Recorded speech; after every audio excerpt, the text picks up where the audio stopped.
Something tells me this is no mere adventure story.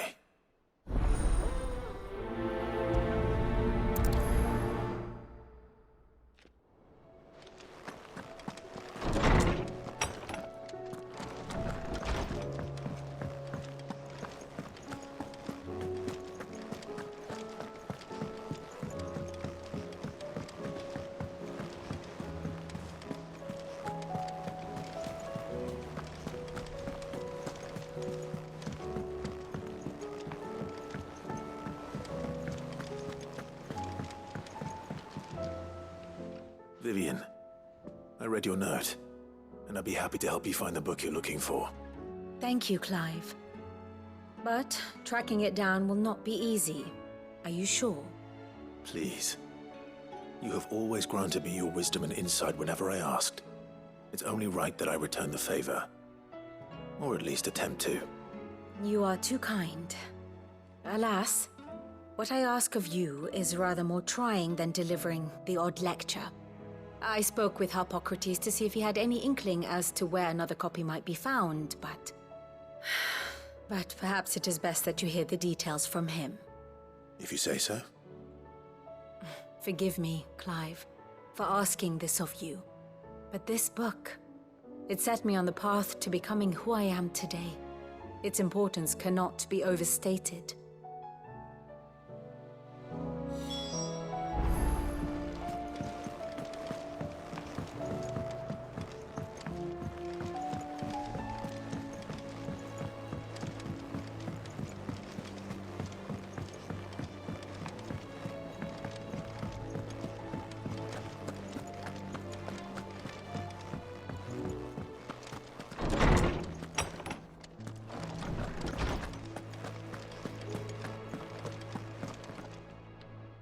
Ah, Clive, my boy. What a pleasure it is to see you. Hippocrates. There's something I need to ask you. I've been charged with locating a book called From a Distance. Then you seek a rare gem indeed. One whose name I had not thought to hear from your lips. You've been talking to Vivian. Right as always. But she didn't seem keen to tell me very much. I take it she didn't like what you had to say. And yet I gather it did naught to dissuade her. Clive, if the young professor has tasked you with obtaining a copy, I fear she asks the impossible. The executors would not allow it. The executors? Coveters of Secrets, a clandestine organization committed to the collection and intenebration of forbidden texts and technologies. One such text being the tome Vivian seeks, chronicling as it does the true history of the enslavement of bearers, a tale which could overturn the established order were it ever to become widely known. Or, so rumor has it. I've never actually read the thing, or even set eyes on it for that matter. How is it that I haven't heard of this organization? Why, secrecy is the executor's watchword. They lurk in the shadows, emerging only to seize that which must be seized, be it books, inventions, or people, before disappearing again, leaving nary a trace. Which would explain why Vivian's copy was snatched from her grasp not long after she found it. By the hand of the executors, yes. But what drives them? Self-interest or ideology? A fine question. Sadly, all that is known of the executors can be recounted in a single breath. You may just as soon ask me of their origins, numbers, or the identities of their leaders. Any answer I give would be pure speculation. Then my hunt was doomed from the first. What was Vivian expecting?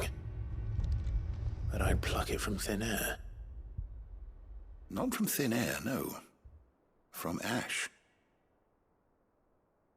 Rumors of the executors are rife among the scholars of Storm, but rather less so across the strait. I have a friend. Well, I had a friend in the village of Garnick, a collector of rare tomes, upon which subject we would oft correspond. Alas, I have heard naught from him since the skies fell dark. And no doubt he, too, has turned. But, though he did not mention it by name, it is possible that a surviving copy of From a Distance yet rests upon one of his many shelves, quietly awaiting discovery. If you were, by some chance, able to save even a single book from the poor man's library, I know his soul would rest easier. Very well. When I next find myself in Waloed, I'll be sure to pay Garnick a visit.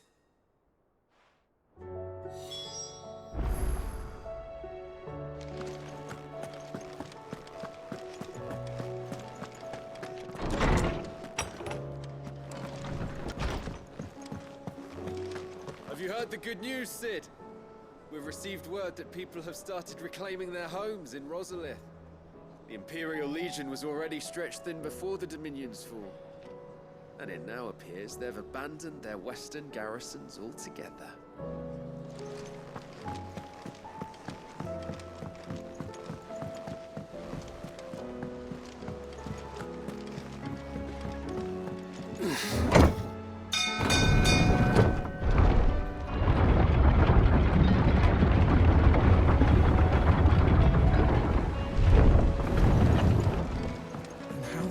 What do you think that thing is?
The entire village looks abandoned.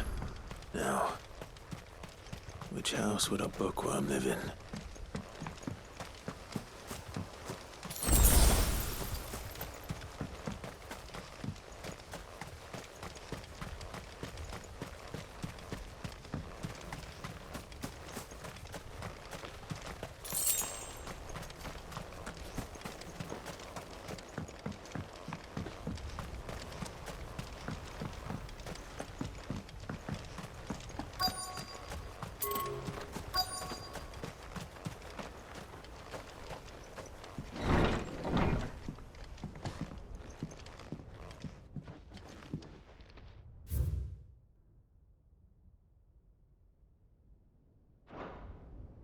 This is a Royal Army logbook.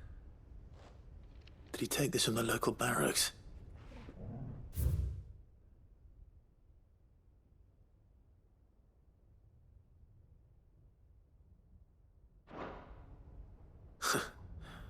His interests were certainly varied.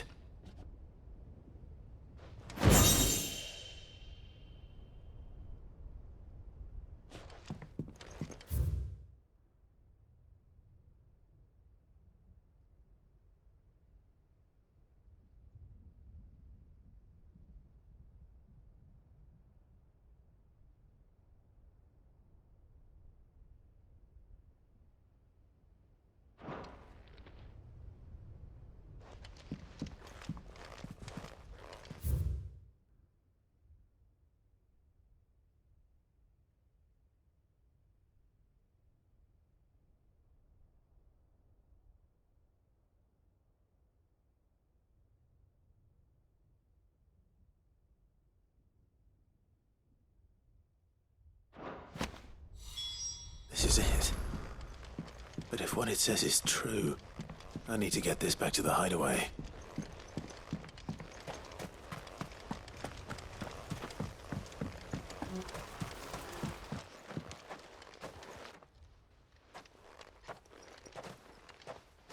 Leaving so soon, stranger?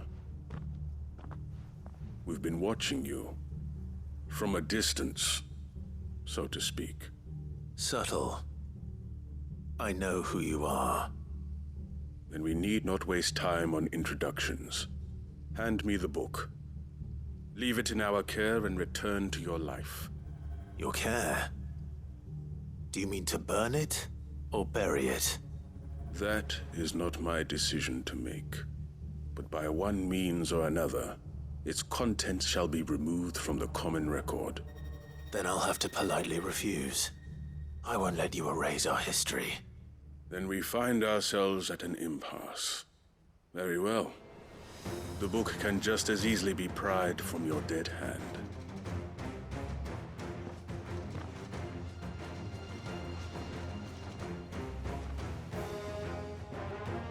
Let's see, shall we?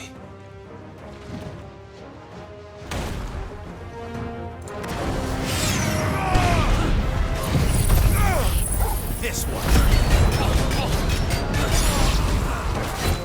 Too slow.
Impressive. But we have other means. We shall claim the book yet. Why do you want it so badly anyway? It lays out in no uncertain terms the vanity and avarice of mankind. It tells the shameful history of the persecution and oppression of a gifted few by a giftless many. Would you say that this interpretation was correct? I don't know. You don't know. Your sword may be sharp, but your wits are dull. So let me answer for you. There is no correct interpretation of history. that a series of events took place may be proved beyond a doubt. But there can be no single, immutable explanation as to why they came to pass. It is a question of numbers and of belief. If enough people believe that a set of events occurred for a reason, that belief becomes the truth. So you're trying to control the truth? We are trying to protect people from themselves, from knowledge that would bring them naught but pain. That is all. You may keep the book, for now. The world is small. We shall meet again. Until then. Wait! Damn it. Let's get this back to Vivian. Perhaps she can explain what that was all about.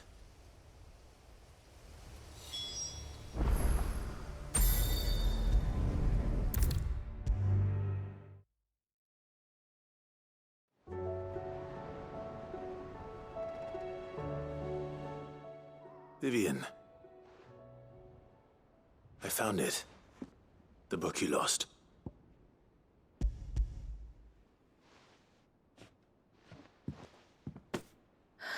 You found it. Thank you, Clive.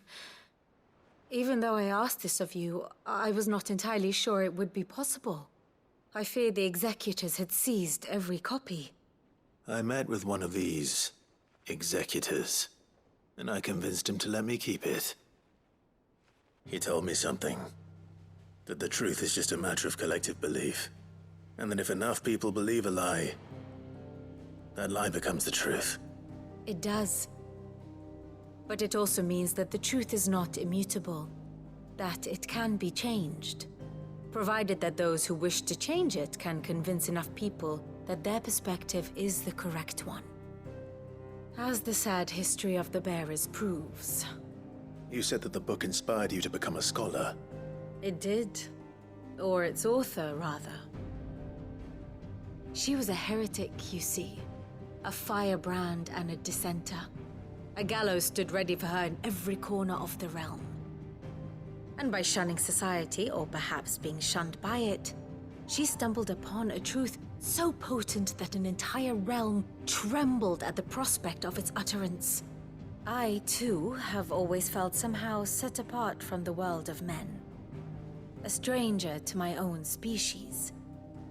She taught me that my solitude was not a curse, but a gift. And that, though my journey to the truth might be a lonely one, what I found at my destination would be more than worth the cost. Do you still feel that way? That you're not one of us? Honestly, I'm not entirely sure anymore. Since coming to the hideaway, I find my thinking somewhat clouded. Perhaps the result of studying mankind from a rather closer perspective than I had intended. But the more I study, the more I find value in this perspective. In looking not from the outside, but from within. So if you'll permit me, I'd like to continue my work here. Remember, Clive, when enough people believe, belief begets truth. Give the men and women of this benighted world the gift of truth. Make them believe in you, as I do. I'll try, Vivian. I'll try.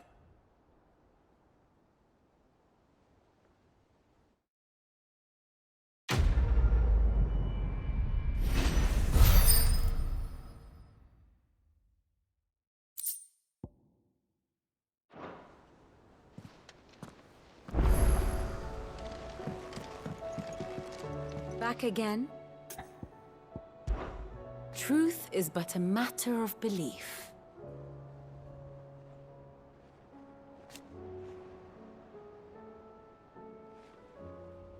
Alas.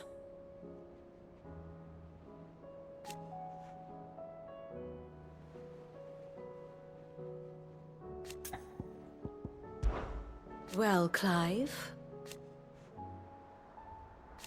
I am.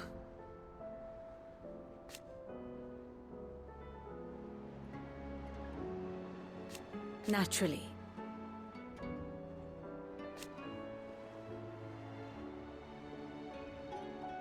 I shall... Till next you need me.